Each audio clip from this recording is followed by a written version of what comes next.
কোথায় যাচ্ছ ইফরাজ? পাপা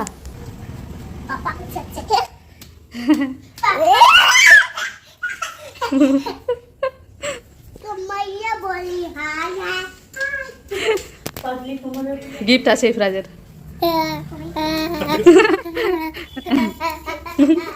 ইয়ান যাচ্ছে নাচতে নাচতে। চলো নিয়ে চলো তিনজনে।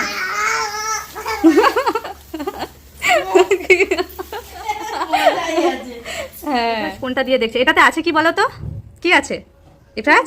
হ্যাঁ টিভি। তুমি জানো কার টিভি এসেছে এটা? দাদির। এই টিভিটা আমি দাদিকে গিফট করেছি। হ্যাঁ ইফরাজ তার দাদিকে এই টিভিটা গিফট করেছে। দাদির টিভিটা খারাপ হয়েছিল।